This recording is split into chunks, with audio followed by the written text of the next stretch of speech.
Good morning, everyone. We are waiting for more members to join.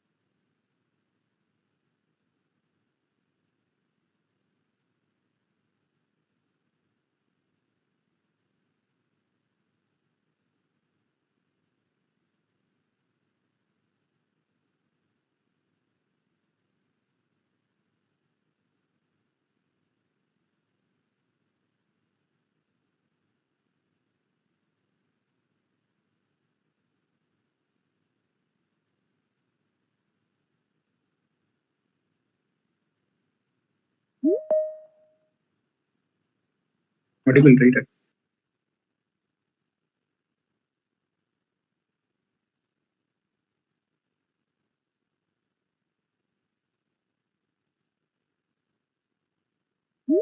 We'll start the formal event in 5 minutes now.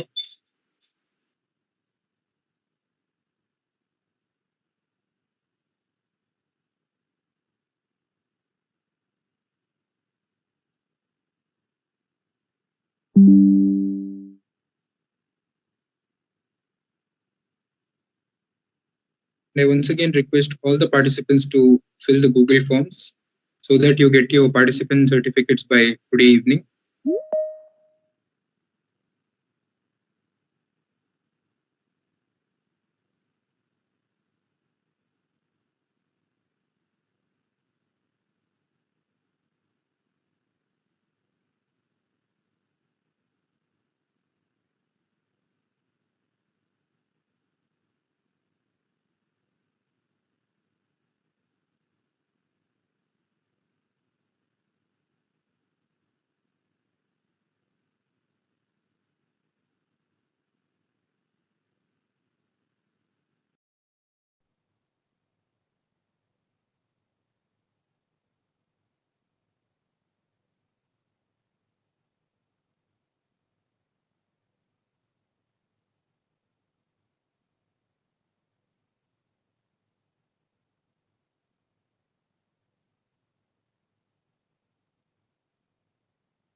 Mind, I'll go call someone.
Bahir, your mic is off.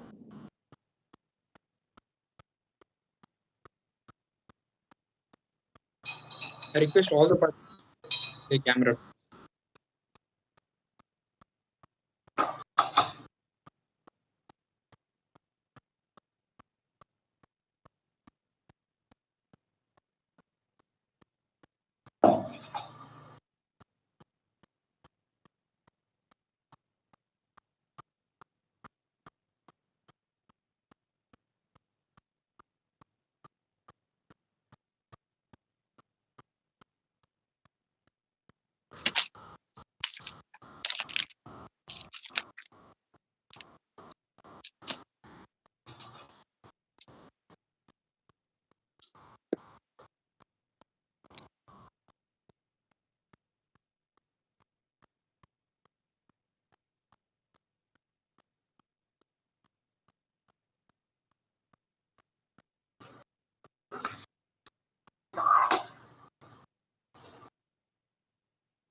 A warm welcome to the distinguished speakers from several time zones, students, youth participants, faculty members, associates, youth leaders, social workers, and civil servants. Good morning to you all, and welcome you to this virtual conference on Agents of Change for SDGs. On this UN Day, 24th of October 2024, we cherish and discuss strategic technological approaches and practices for advancing SDGs in health, employment, social welfare, and entrepreneurship sectors. It is an honor and privilege for our organizing team to introduce the distinguished panelists for this United Nations Day 2024 virtual conference in India. We invite His Excellency Mr. Darrin Farrant, Director of United Nations Information Center for India and Bhutan, UN House, New Delhi. Captain Cyrille Kablan, and former UN peacekeeper, Ghana Army, a scientist, medical lab and forensic, Chevalier and King's Alumnus. Dr. Sampath Kumar IAS, Principal Secretary and Development Commissioner for Health Department, Meghalaya, Harvard Alumnus. Mrs. Vani Kumar, Additional Director, Social Welfare Department, Bengaluru, Government of Karnataka. Professor Manoj Babu, PhD, Assistant Professor, Center for European Studies, MAHE, Manipal, Karnataka. Mr. Stephen Anurag, AKC, NISG Project Officer, Meghalaya, co-founder SV Can and Be the People India and King's Alumnus. Now I introduce our organizing team. Boya Tribhuvan Teja, Sahil Abdul Kader, Amit Rohan D'Souza. Mr. Akinesh Ajayan, Rosaline Mary D'Souza, Mohammed Sufed. Now let us listen to the United Nations hymn.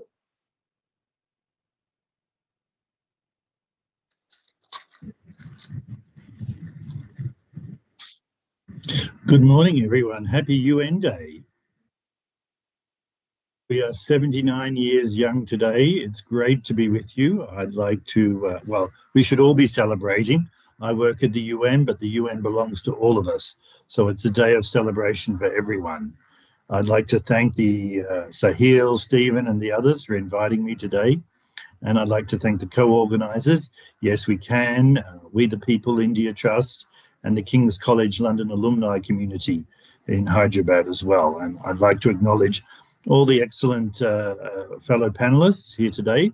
But most importantly, I want to acknowledge our participants, the youth volunteers, the students, the SDG champions. I'm really looking forward to hearing and seeing from you today and getting a touch, even if virtually, we can't be here together in person, but to get a sense of your virtual energy to inspire us all. Because the SDGs, of course, are so important. They are our blueprint for a better future. And unfortunately, we're not doing so well. It's just now 6 years to our deadline of 2030. And unfortunately, the world is at a crossroads. Since the COVID pandemic, increasingly, we found that we are off track. And just 17% of all the targets, the 167 odd targets under the 17 goals, just 17% are on track. So if we don't really steer in the right direction and double down, we're really going to miss those deadlines in 2030.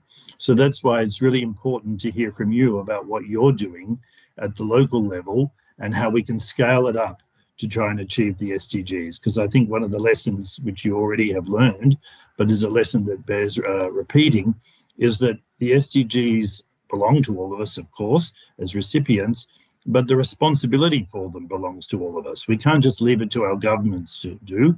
We as individuals, we as organizations, we as schools, we as communities, we as towns, all of those groups all need to play a part to make the SDGs a success. And of course, India in particular. After all, India is home to 1 in 6 of humanity. So whether the SDGs succeed or not depends very much on this country. And it depends on working together. You know, that's what the UN is all about. That's the message of today, the UN Day. The Secretary General of the UN, Antonio Guterres, in his message for the day, if you've had a chance to see or read it, spoke about the importance of solutions and working together to find multilateral solutions to our problems. And that's the secret. That's the UN source. Exactly. The secret to our success is working together to come up with solutions to our biggest global challenges. So that's what we've got to do if we're to achieve the SDGs. The solutions will only come when we work together. And that's what recently all the world leaders, including from India, gathered in New York for what was called the Summit of the Future, to map out a long-term plan to deal with some of the big challenges going forward for the next few decades. And again, that was an emphasis on multilateralism. So many of our greatest problems today, whether it's climate change, AI, conflict, they don't prescribe to national boundaries. They cross boundaries. and so they require international solutions. So I'll be interested to see and hear from you your questions, your comments, your thoughts, your projects about what you're doing and about how we can collectively work together to make a difference to achieve the SDGs. But with that, I'll hand it back to you. Thank you.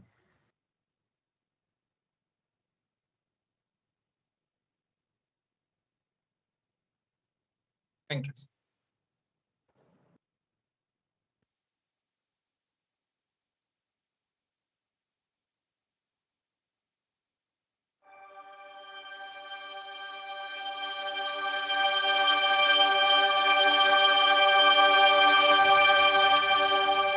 United Nations hymn.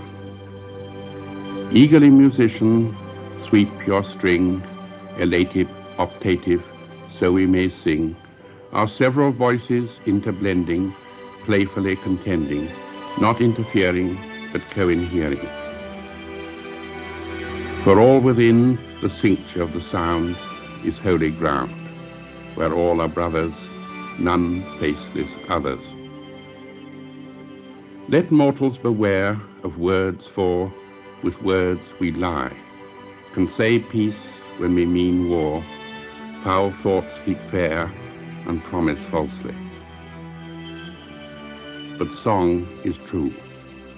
Let music for peace be the paradigm, for peace means to change at the right time as the world's clock goes tick and tock. So may the story of our human city presently move like music when forgotten notes new notes beget, making the flowing of time a growing, till what it could be, at last it is.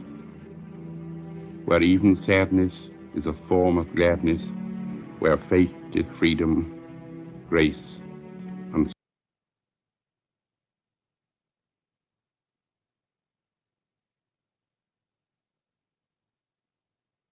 Now let us move us towards the briefing of the organizing agencies. Yes, we can youth organization. A youth-run organization established in 2015 in the southeast coast of Vizag, Andhra Pradesh, pioneer in localizing the United Nations Sustainable Development Goals in Telugu region by creating a positive impact among the students, youth, and women of marginalized communities.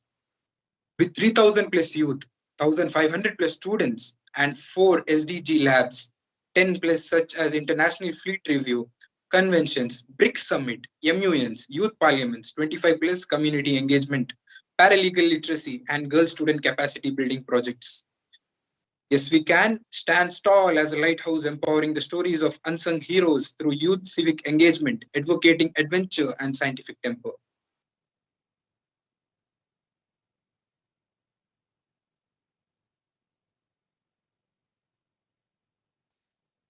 King's College, London Alumni Community, Hyderabad. Serving the regions of Telugu and Kannada, states of Andhra Pradesh, Telangana and Karnataka, alumni from the recent graduate batches have laid a platform to explore giving back to the local communities through civic partnerships. Founded in 2021, the alumni community functions in its unique style, engaging alums in supporting the study materials and basic school stationery to the children of the tribals, indigenous, orphanages, facilitating digital intervention to advance the farming approaches and practices to inspire sports among the rural youth.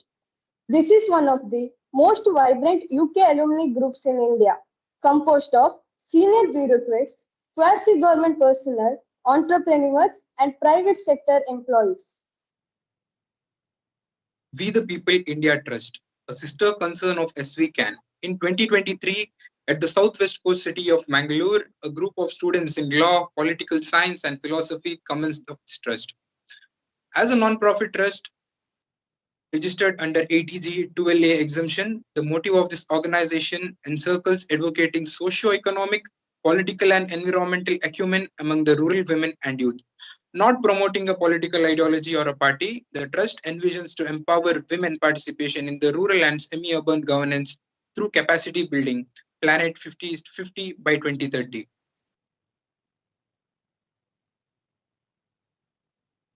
2030. Now it is time to soft launch Cloud Farming mobile app and portal, a collaborative initiative of Axion Fraterna, Ecology Centre, RDT, Anantpur, SVCAN and King's College London alumni in spotlighting success stories and practice of climate resilient, organic and natural farming in the region.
Now we invite Mr. Stephen Anurag Pratipati, AKC, Project Officer, NISG in Meghalaya, co-founder of SVCAN and We the People, recipient, Clinton Global Initiative Award 2020, and King's College London alumnus, to preside over the panel session. Hi, good morning to all. Thank you, Mr. Darrin, to be here for today's program, and happy UN Day to you and Captain Cyrille, who was my batchmate at King's College London and my dear friend. And Captain Cyrille and I shared a stage at the Mayor of London program where we were finalists in presenting, the youth civic engagement, which was an initiative by the King Civic Challenge and the Mayor of London in 2020. And I also thank Mrs. Vani ji for participating, and I'm from Bangalore, Karnataka today. So before we proceed, there is a significance today. So when we say the United Nations Secretary General, the most common and most popular name that we hear is Kofi Annan. And Kofi Annan hails from Ghana. And we do have a former UN peacekeeping officer serving as a captain in the Ghanaian army. And it's truly an honor to have you, Cyrille, and all your efforts and sacrifices that you have made during your service to the UN peacekeeping force. So we would like to start the panel with your words, Cyrille. The stage is yours. Thank you.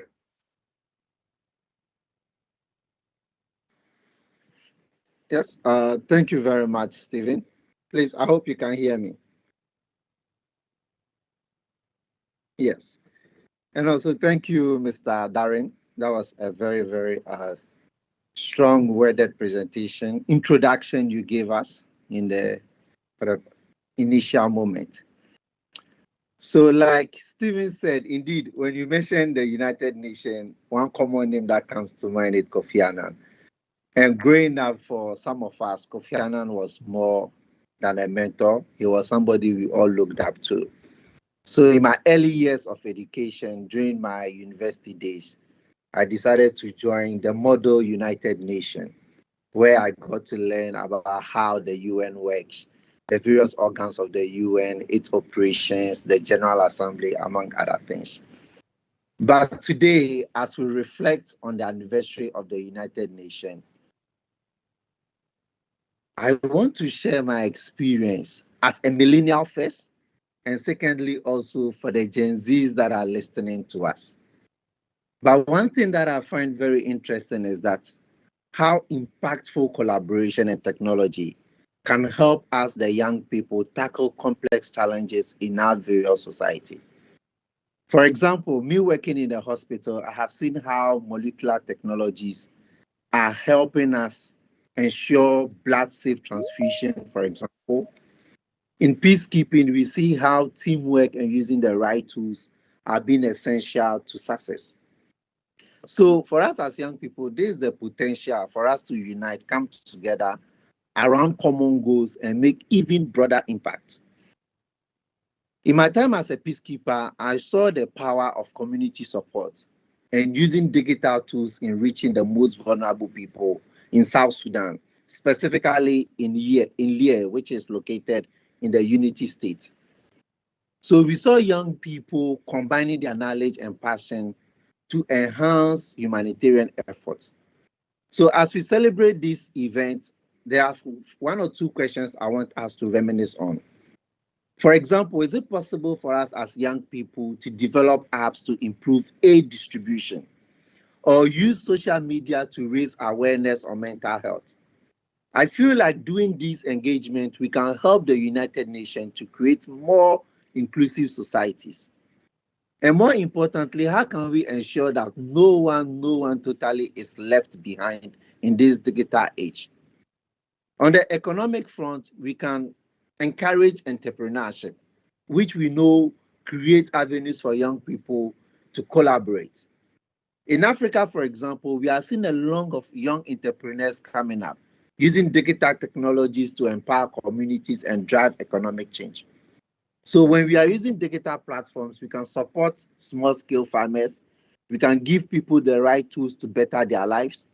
But more importantly, how can young entrepreneurs like you, myself, work together to address economic inequalities and promote sustainable development? So beyond our professional experience, what truly sets our generation apart is our ability to connect, to mobilize and inspire action through digital platforms. And I'm sure Mr. Darrin will agree with me that the people of Kenya, the young people of Kenya, were able to come together to force their government to change their course of action. So social media has become a powerful tool for us for advocacy, from climate activism to gender equality. So this morning, as we celebrate this anniversary, I want us to reflect on what more we can do as young people. Whether you are a millennial or a Gen Z, I want you to remember that you are not passive beneficiary of the UN work. We are the active participants shaping the future. So the Sustainable Development Goals gives us a roadmap, and it is up to us to make it a reality. So this morning, this is the last question I want to share with all of you. How can we use our talent and experiences to drive the change we need in our various communities? Because we need to remember that when we do local actions, we will have global impact. So this is our moment. Let's come together to make a difference. Thank you, Stephen. Thank you, Captain Cyrille. That was quite intriguing coming from you. Even while we were dealing with the civic challenges back in London, so you always were insisting how we could get the third world countries or the Gen Zs. I don't know why you're so fond of Gen Zs. So I think most of our participants are Gen Zs here and millennials, as Mr. Darrin rightly pointed out in SDGs. We only have 6 more years left, and I think it's we'll have to come up with some strategic discussions and modules, in how to further it. In view of that, I would invite Mrs. Vani ji, who is serving as the Additional Director for the Social Welfare Department in the Government of Karnataka. So she is responsible for almost around 1,000 students, 1,000 schools and colleges, across Karnataka, where they directly deal with quality education, which is SDG number 4. So I would like to request Mrs. Vani ji to share her experiences and her ideas to the participants for today. Well, thank you, Stephen. First of all, I extend my thanks to all of you for considering to invite me to the panel discussion. And see, I suppose all of them know the importance of public digital infrastructure and cybersecurity. That is the topic of today. And so as we consider the most important three pillars as identity, payment, and data management, these three aspects, how these three have revolutionized the decision making at the higher level, and how the digital public infrastructure has enabled better service delivery, and how it has helped in weeding out the wrong beneficiaries, how it is saving money to the exchequer. All these points I would just like to throw some light upon it. For example, see, I work in social welfare department, government of Karnataka. Just when we provide scholarship to all the SC students who have who come under below poverty line. So we are catering to the need of more than 12 lakh students by using this same digital public infrastructure, by making the whole scene very simple. So from A to Z, whatever process happens, it is online. Even the application is done on a public portal, and the payment is done to the Aadhaar linked bank account.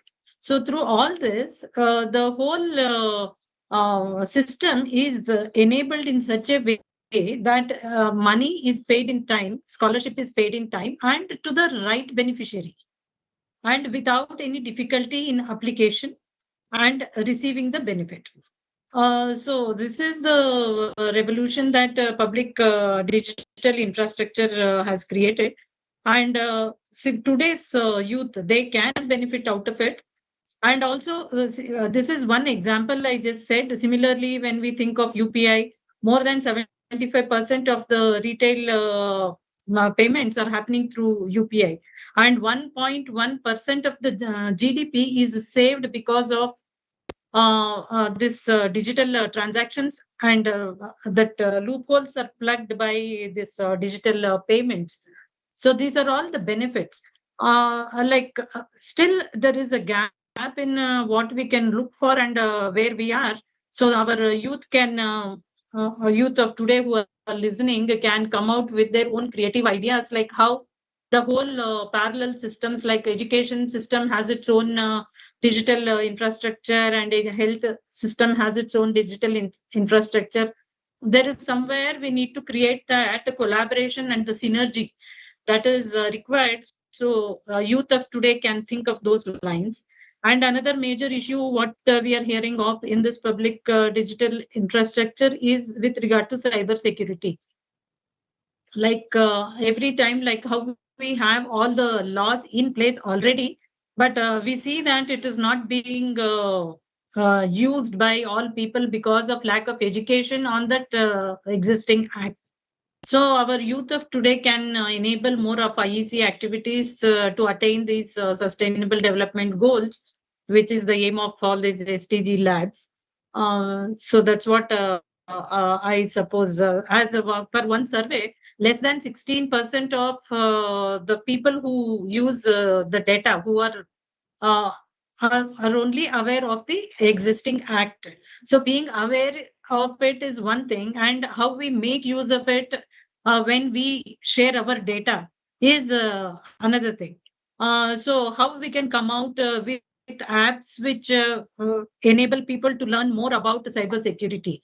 How and if their personal data is being leaked or being shared for wrong purposes, how that can be plugged, and how public has to be more aware of what is a good website and a bad website, and bad in the sense which is not a legal one. So all these things, today's youth, they can come out with their own creative thinking to plug these gaps which are there in the public digital infrastructure comprehensively, to develop one comprehensive infrastructure, and also to plug the loopholes in the cyber security that exists as of now. So this is the point I wanted to make. And also, if there is anything the students want to ask, they can Thank you. Thank you very much, Ms. Manoj. That's quite insightful. So we would do the question and answer session to the end of the panel. So it's quite interesting to hear from you and how we are trying to connect the local students, especially from the rural Karnataka, because Karnataka is known to be the IT Silicon Valley of India, Bangalore. And but still there are issues with cybersecurity and digital public infrastructure, something that recently has come up, and UNDP, along with my parent organization that I work for, NISG, are trying our best to create a collaborative partnerships with the state governments in order to develop the cybersecurity and combat cyber crimes. So thank you for that. So before we request Mr. Darrin Farrant to speak for the day as a chief guest, we would like to play the UN hymn once again, since we've missed the video earlier. Please bear with me while I'm just trying to put it up.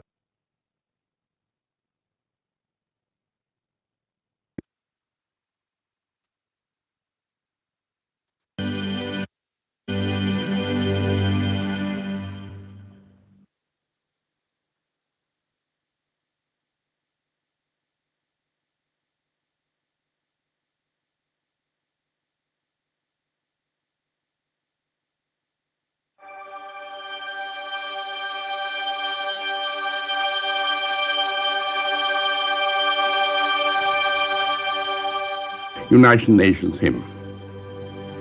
Eagerly, musician, sweep your string, elative, so we may sing, our several voices interblending, playfully contending, not interfering, but co-inhering. For all within the cincture of the sound is holy ground, where all are brothers, none faceless others. Let mortals beware of words, for with words we lie, can say peace when we mean war, foul thoughts speak fair and promise falsely. But song is true. Let music for peace be the paradigm, for peace needs to change at the right time as the world's clock goes tick and tock.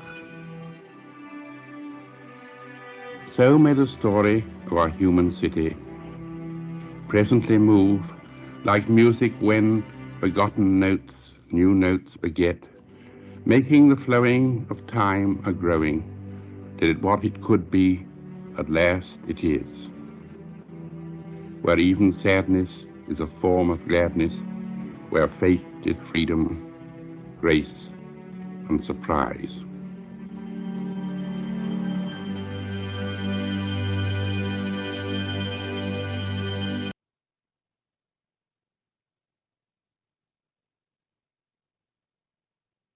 Thank you for that. And Mr. Darrin Farrant, we request you again to make some remarks for the panel, since you've heard from Captain Cyrille and Mrs. Vani. Sure. You've already heard a little bit from me, so I'll keep my remarks brief so we can get straight down to the discussion. I'd like to thank both of our panelists for those, as you say, very insightful remarks.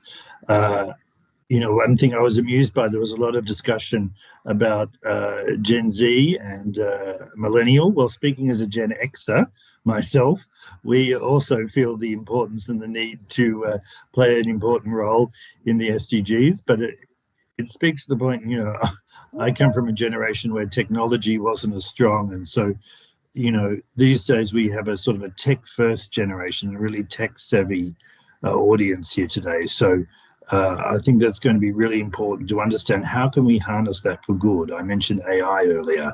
And again, how can we use that for good? We hear lots about the dangers of AI, lots about the dangers of social media, but Captain Cyrille spoke about the positive side of social media, which is absolutely true. So I think we need to think about that. We as ourselves using our own powers for good, as our own individual superheroes, as it were, if you like to think of it like that, but also to use technology for those purposes.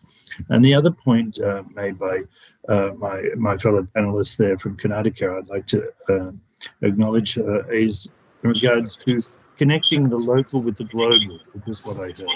And I think that's really important that the idea that what you're doing in your community at the small level has the potential to be scaled up and connect with what's going on in the wider world. And I'm looking forward to hearing more about that.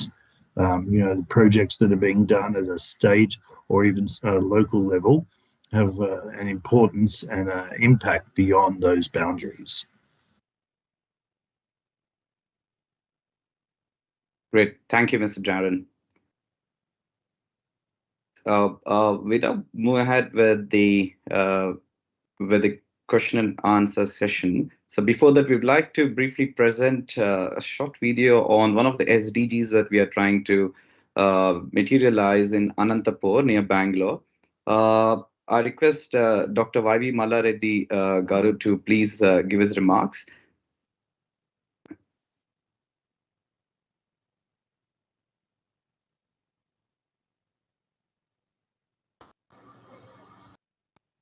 Dr.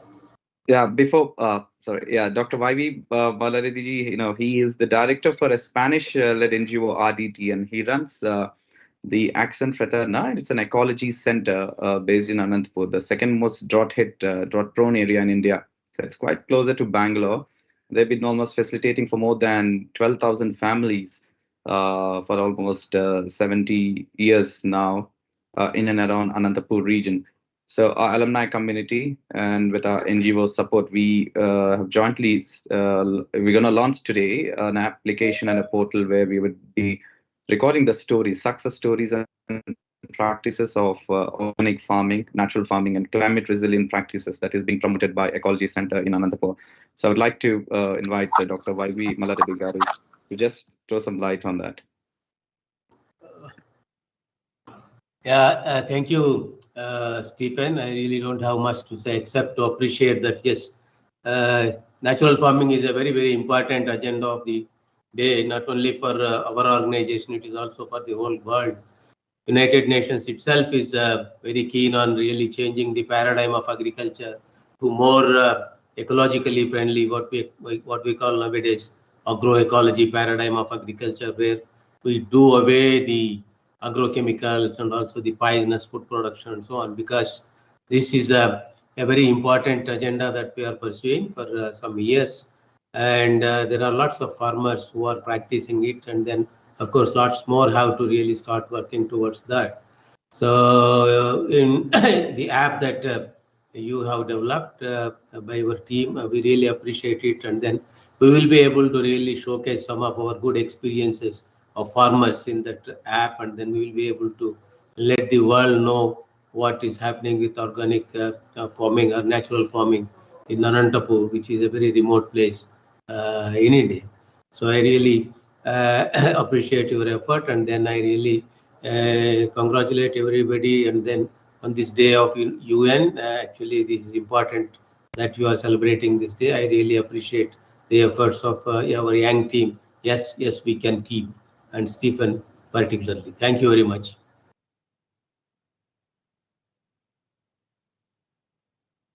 Thank you, Mallareddy Garu, for your warm words. Thanks for that. And before we go to the question and answer session, I would like to briefly, maybe in a minute or two, show what this application is about.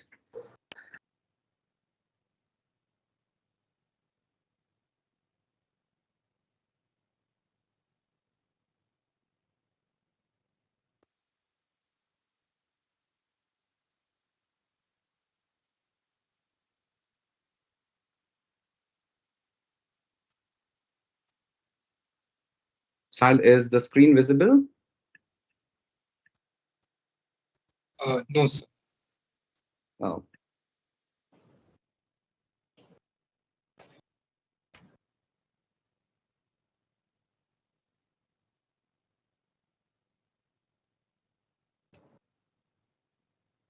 It's visible now, sir.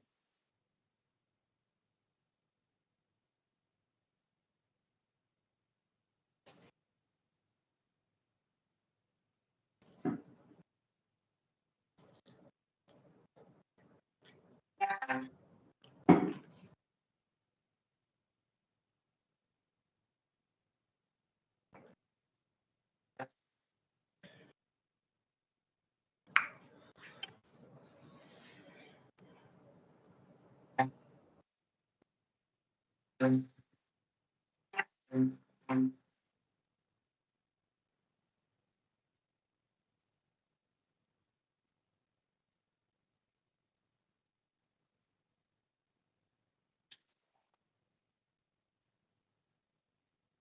so this initiative, we quite started it here. So I'm just trying to share the portal here.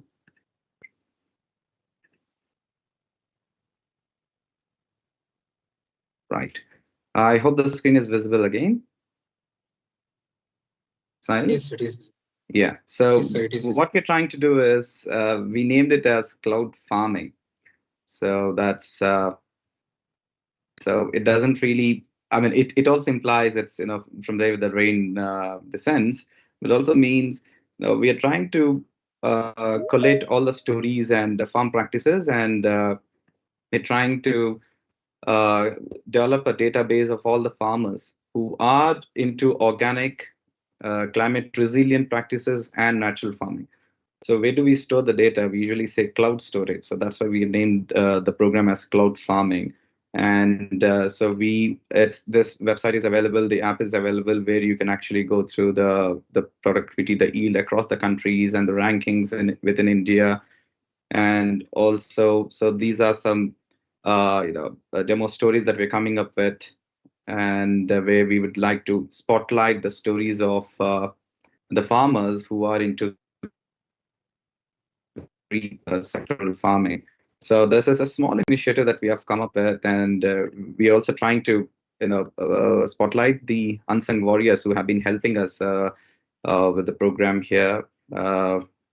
So this is one initiative that we'd like that I've in fact was awarded the Clinton Global Award in the year 2020 for writing an SOP and creating a story behind it. So I'd like to materialize it through Ecology Center. So I thank them for this opportunity. So moving ahead, we'll now take question and answers from the participants across 5 cities from South India.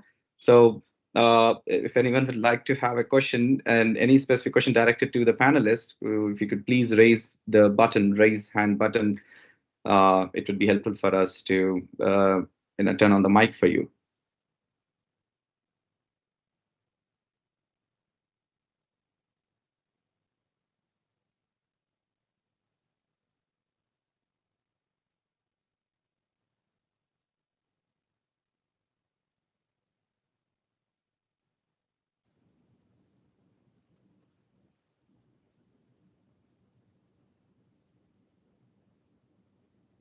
Okay, I see one hand going up from here. Before you ask a question, it would be great if you could introduce yourself and where you're joining the program from, and if that question is directed to any specific panelist or it's a general question, so that I could request any of the panelists to take the question. Yeah, yes, please go ahead.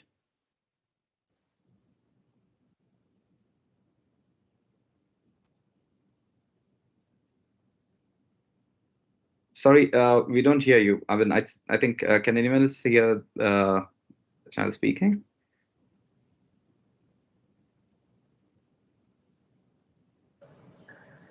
Yes.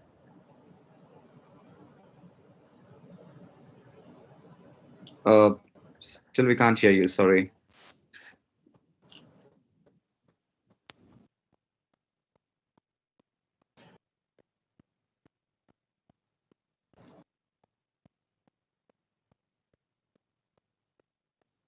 St. Lucius College, could you please unmute yourself and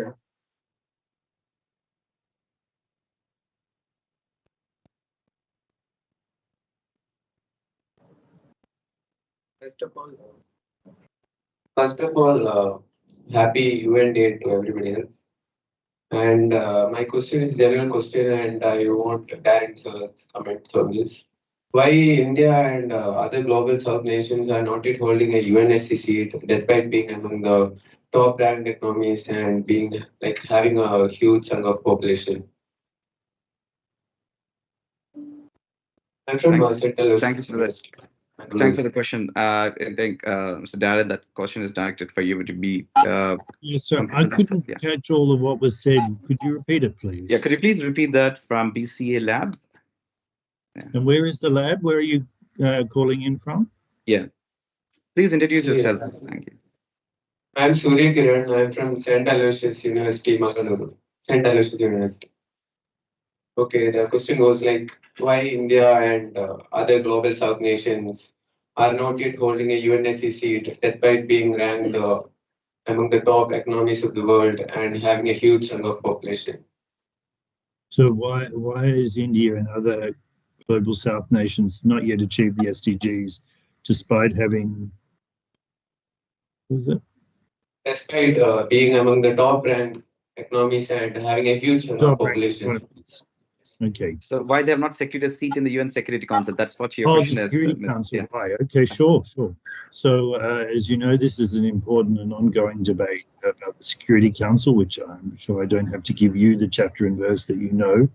The Secretary General and the UN Secretariat itself, we have made clear that we would like to see change as well. The makeup of the Security Council reflects when the UN was born in 1945 and the state of the world then at the end of the Second World War. India, as you may know, was actually a founding member of the UN. Even before it was born, before it was independent, India signed the UN Charter. But because it was not yet a country, it didn't have quite so much influence. And so the makeup of the world and the makeup of the Security Council reflected, I think, the balance of power in 1945. And that's, of course, not the case today.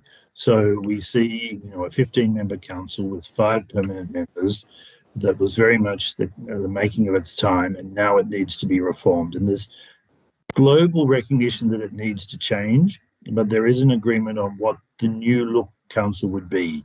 How many more members would there be? How many more permanent members? Would they have the veto? Would they not? Which countries would get the veto? Which countries would retain the veto? So because they can't agree on any one new formula, unfortunately, we have this continued status quo where nothing has changed. So it's a matter for member states. The UN is a member state organization.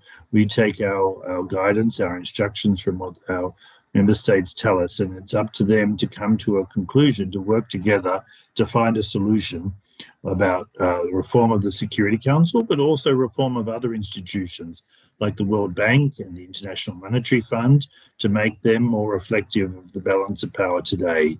So again, countries have recognized there's a need to change them as well, but they haven't yet come up with an agreed way to change it.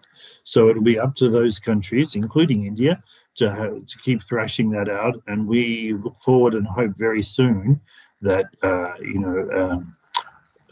council makeup and the council structure can change to reflect the world. And as I said in my remarks earlier, India is 1/6 of humanity, so it makes no sense that they don't get represented on the Security Council. So hopefully the outcome of all those negotiations between different member states will lead to India becoming permanently on the Security Council. Thank you for that, Darrin. I hope that's fine. And if you have any questions from the college, St. Aloysius in Mangalore, or we would like to move to the other participants.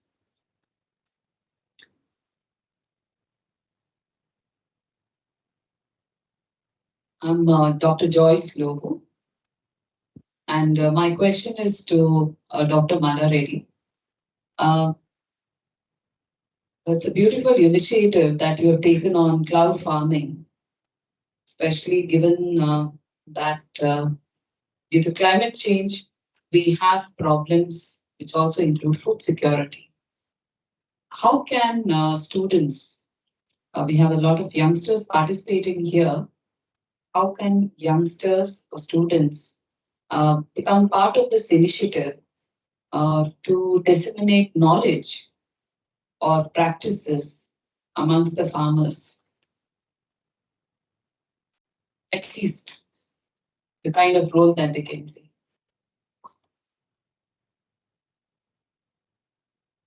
So you're inaudible. Unmute yourself. So you kindly unmute. Okay.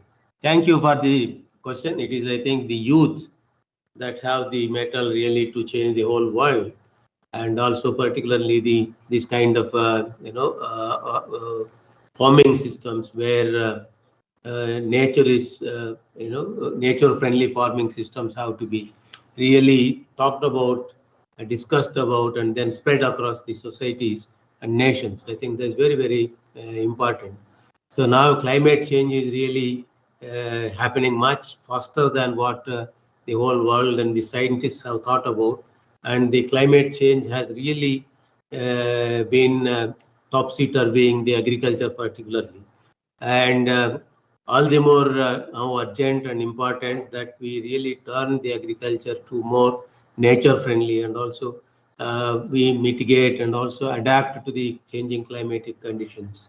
So in that perspective, I think, first of all, I think the students will have to understand, all the students will have to understand the importance of the nature-friendly farming, and also propagate that kind of a farming among the other youth and society as such. I think only when people start voicing, then only these things will start moving much faster. Otherwise, governments are normally very slow. They have all other priorities, whatever are their priorities. But still, these kind of priorities, which are really globally affecting so many populations, they are not really on the agenda of many countries and also politicians. If they have to be made listen, it is actually the youth that can really voice the concerns and then make them to listen. I think we have enough stories across the world where youth have changed the course of events of nations, and also at times even course of events of the world. So I really request all the institutions really to really educate first the students on the importance and urgency of this climate change, and the urgency of changing the food systems, urgency of changing the food production systems, and actually the whole system starting from production to processing to distribution to consumption. I think youth really will have to take on to them as one of the important agendas of the change. So I think that is how we will have to go about it. Thank you. Can I second those excellent remarks? Thank you. Yeah. Thank you, Aloysius, for asking such interesting questions, which might be useful for your students to join for the initiatives. Thank you. And we have a few questions coming in from Hyderabad. If you could raise your hand, then our team would unmute you, or maybe recognize your question there. Good morning, esteemed sirs. I'm speaking from Hyderabad, and I would like to ask a question. What initiatives is the UN implementing to achieve SDGs? Because 2030 is not far away. Is enough being done to achieve the goals? And how we can help?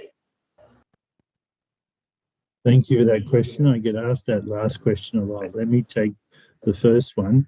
The UN is doing a range of things on every possible topic you can imagine. As you know, the SDGs covers the full gamut of what we need to do to achieve a better world: poverty, healthcare, education, cities, consumption, climate, all the possible issues. So the UN is working. The UN here in India has 26 different agencies and entities, and they're all doing different programs, working with state and national governments, with local communities, to implement pilot projects, to scale up existing projects, to give technical advice and support to governments and authorities to improve the way they do things, so that we can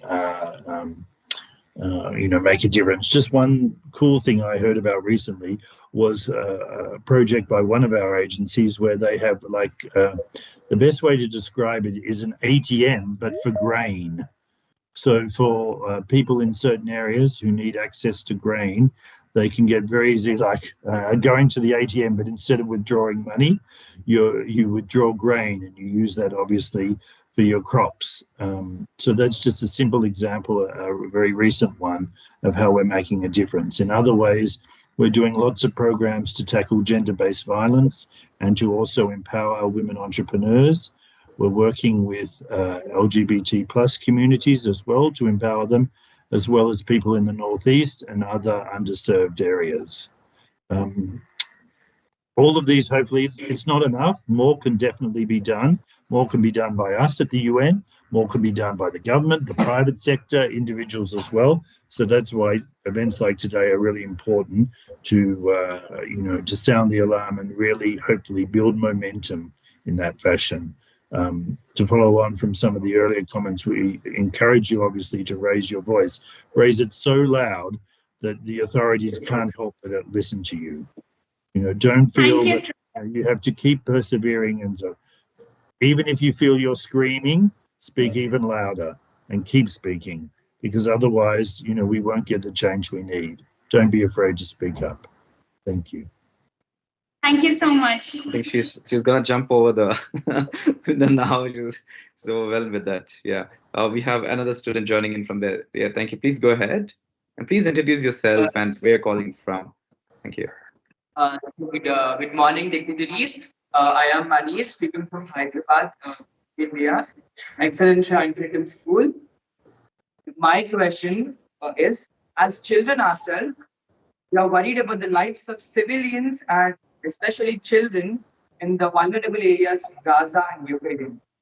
What are the plans of the United Nations to protect the human rights and lives of those innocent civilians? Sure, this is also a very important question that we're getting a lot of lately. As you know, the situation in Gaza in the Middle East is just horrific. It's a human rights, a humanitarian crisis that at the moment is showing no signs of ending, and we're extremely concerned. The Secretary General of the UN has spoken repeatedly about the need for a ceasefire and the need to allow more aid in to help the people of Gaza, but also Lebanon as well, and to avoid it becoming an even bigger conflict across the region. So he continues with those diplomatic efforts. As you can see, it's very difficult. The parties to the conflict are not necessarily willing to listen right now, but hopefully they will. And hopefully if enough people speak out in support of that position and in support of a ceasefire, that will happen. In the meantime, UN humanitarian agencies are still working, and you've seen from, I'm sure, watching on the news or watching on your social media feeds about the difficulties those humanitarian agencies face. They themselves have been targets of attacks. They themselves have had their operations curtailed, so they're working in an extremely stressful and difficult environment to try and deliver that aid. They keep doing it. That's their job. That's their calling. They want to keep doing it, but they need more protection and support to do their work. We have agencies there on the ground, UNICEF, the World Food Programme, World Health Organization, OCHA, which is the humanitarian wing, and UNRWA, which is the agency set up to support Palestinian refugees. So they're all still there, but they face a very difficult challenge. So they're going to keep at it, and hopefully we can get a ceasefire soon so that they can get what they need to help the people of Gaza and also Lebanon. Thank you so much, sir. Thank you. And hello to Hyderabad. Yeah. Captain Cyrille, would you like to add something to that, since you've worked in a combat zone as a peacekeeper?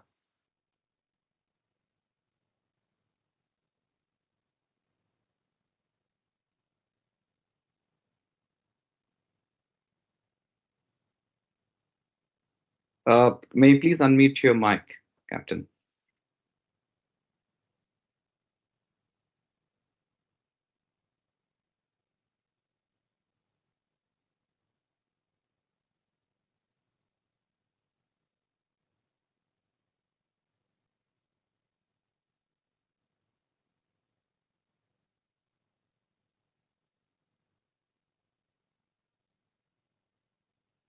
All right, yeah, maybe you can keep trying. So meanwhile, we'll take a question. There's one more question from Kidari. Yeah, please go ahead.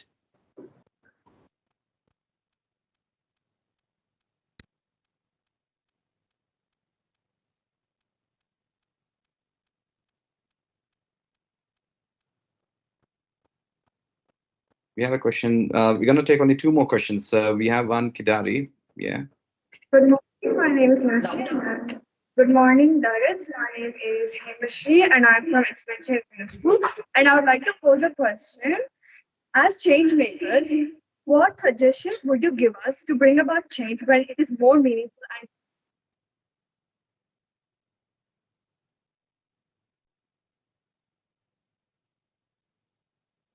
Didn't catch the last part. As change makers, what advice? Would you please repeat that question? as change makers, what suggestions would you give us to bring about change which is more meaningful and quick? Quick. Shall I answer that one, Stephen? Yeah, please feel free to, Ms. Darrin. Sure. Unfortunately, change is never quick. Change takes time, so I would encourage you to persevere. It doesn't always happen overnight, so don't be put off if you don't see immediate improvements. Keep persevering. Keep pressuring your leaders, your communities, your authorities. Keep at the projects that you're working on. Keep trying to talk to your peers to encourage them to take actions as well. I think that's the most important thing, finding ways to collaborate with others. You know, you start a project or an idea, or you become an advocate yourself in your community, in your family, in your school, and that's great. But how do you build it up to make it bigger and bigger, to have a larger scale impact? And you do that by collaborating with others, by talking to them and persuading them, but by finding points of commonality so that you can work together.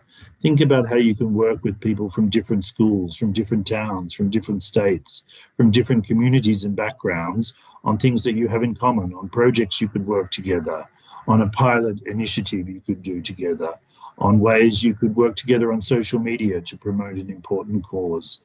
Think of, you know, the power that you have collectively. We're great as individuals, but we're even so much better when we work together as teams. So find ways to partner up and don't give up when change doesn't happen immediately. Keep persevering. Thank you. Yeah, that's a good way. Thank you, Ms. Darrin, for answering that. And we have one last question from Kidari. Could you please ask your question, Kidari, and introduce yourself before your question, please.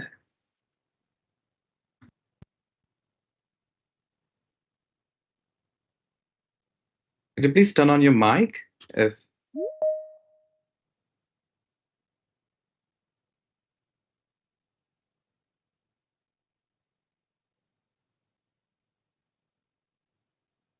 Sorry, we still can't hear you. Could you please turn on your mic?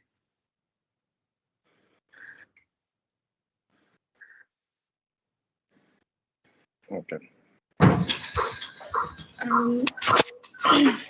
Hello. So am I audible? Yeah, but there's an echo. It's fine. Yeah, please go ahead. Okay. Greetings to the panel members. I'm Kanaushka Monvi from Christ University, pursuing BBA LLB of first year. I would like to answer. Question. I would like to actually know. In a highly developing country such as India, where the rich get richer and the poor get poorer, while the urban areas shower in riches and the rural areas fail to get the 3 meals a day or for a proper lighting, will an initiative such as DG Farmers be viable in rural areas where agriculture is prevalent, still in the traditional manner? And I would like to know is how the UN or the organization is going to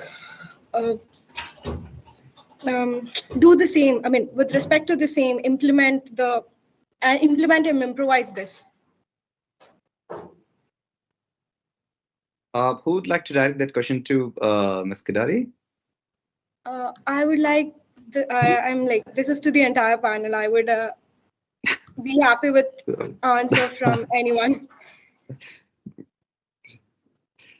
So anyone from the panel, please. I would just like to say something, and then somebody else can follow it up. You see, I think it is not true nowadays. All farmers are using now smartphones, and I think they are really using more constructively compared to many other sections, smartphones, and they are really exchanging information between farmers themselves, and lots of good things are happening in terms of really their practices and technologies change and things like that. So that way, I think technology can be used, and this opportunity for farmers. Lots of farmers groups or WhatsApp groups are there where they are really using it, and we are also using this medium to really educate, inform the farmers, and so on. And now, actually, particularly the weather forecasting and weather advisories and things like that. Now, farmers are extensively receiving those, and still, of course, the science is not so developed to be accurate and not at downscale to the village level or panchayat level. But otherwise, I think they are actually getting these messages and they are using as much as possible. I think our digital divide between rural and urban is narrowing very rapidly. This is the point I would just like to make. It will very soon be bridged. Thank you. And Mrs. Vaniji has a question or maybe an answer there. Yeah, I would just like to add to what he said. See, the whole how this DPI has made the whole development more inclusive. I don't want the youth of present youth to be so pessimistic, because see, this DPI, whatever is we are working towards, has provided such a good infrastructure, and the development has been more inclusive now, and it is more target oriented because of the DPI that is in place. And like rich get richer, poor get poorer has been a historical issue which every humanity is trying to address. But it will be an ongoing issue. But how is that you can reduce by this digital intervention? So now the data is being shared and the knowledge is being shared, especially in education and health. The service delivery system has changed. So all these things are happening, and any change is only incremental. It does not happen, and people don't like revolutionary changes. It has to happen incrementally, and especially these Aadhaar-based things and the UPI transactions and the internet facility provided through DPI has brought a lot of changes. And unlike before, like food and power, they are no more the major issues now. The issues have changed from that basic things, and the basic necessity has changed from food and shelter to something else now. It has come to more of health and higher education. So the basic needs have stepped up in their own field. So I just want the students of today to know and to where we have moved and where to what stage we have to reach. So we have to move ahead, especially in a developing country. So this is where the DPI will come into picture, and we have to catalyze development through the use of this. Thank you. Thank you very much, Ms. Vaniji. And Cyrille, would you like to add any concluding remarks to the panel, please? Yeah. Thank you so much, Stephen. Sorry for the technical glitch earlier. So this conversation we are having, it's very important, because when you have experts in the field, you have our doctors, elite field experience UN workers on this panel, and you add the military, that is a security component to it, it helps to demystify. It helps to send a message that we are all working together to have a safe community. So one question I want to, one answer I want to add to the question about how the role the UN is playing in safety, in Gaza for the case, which was fully explained by Mr. Darrin. I think for us, the military, what we tend to do is to create that enable environment for the humanitarian actors to do their work effectively. Okay, for example, in South Sudan, in Congo, among other places where you have the UN peacekeepers working, we create that security so that humanitarian workers can go about their work easily. Okay, we also create that environment so that factions on different sides can come together, have dialogue so that ceasefire mediation can occur. Like what we know in Gaza, the situation seems extreme, but I believe that the military component are still playing their role to ensure that both sides come together, to a common ground. But one thing I want to highlight and one thing I want to say is that for us to see an end to that conflict, that is where we, the youth, need to amplify our voices. We need to speak louder than we do now. We need to go on social media. We need to talk about it. We need to demonstrate peacefully so that government hears us. Unfortunately for us, the older generation do not understand the young and the new generation. Okay, they think we are too demanding, we are too assertive, but this earth is our future. They will leave us in the next maybe 5-10 years, and we'll be staying here for the next 20-30 years. So we are going to see the effect of climate change. We are going to see the effect of their bad policies. So we need to talk more as young people. We need to write more, and we need to call on government to do the right thing. One second thing I also want to add is every little thing that we do in our communities have global impact. For example, with respect to the cloud farming, in Ghana here, I volunteer with one organization which we call School Farm.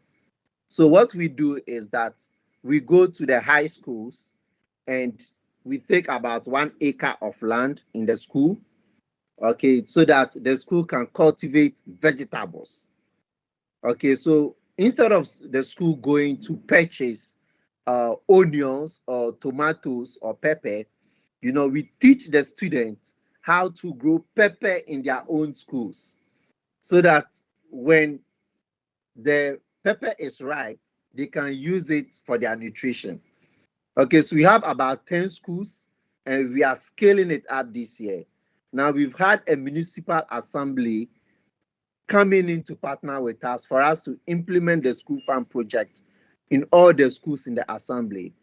We've had sponsorship from the US Embassy to scale it up.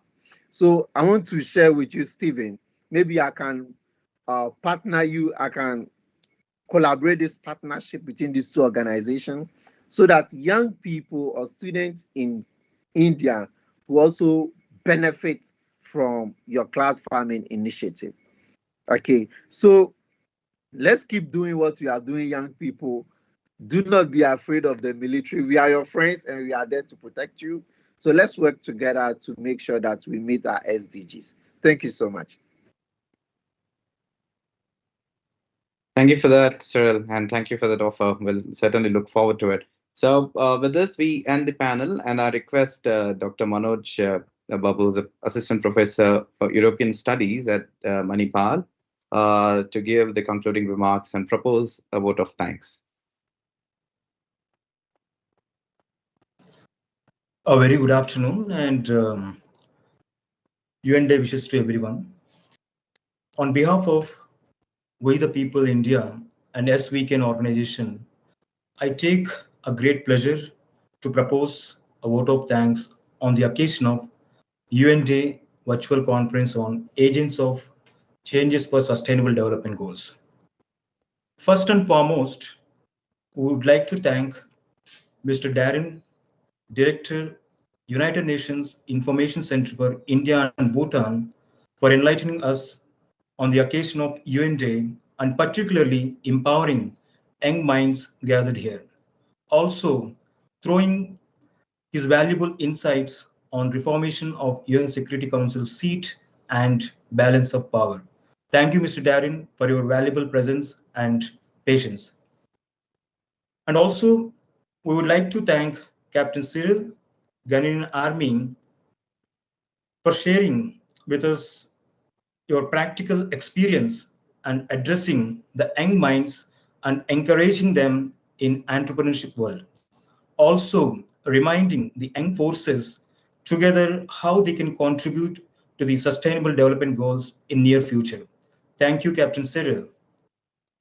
And also, we would like to thank Ms. Vani, Additional Director, Social Welfare, Government of Karnataka, insisting on importance of public welfare and cybersecurity, particularly creating awareness for youth and people about cybersecurity and public infrastructure.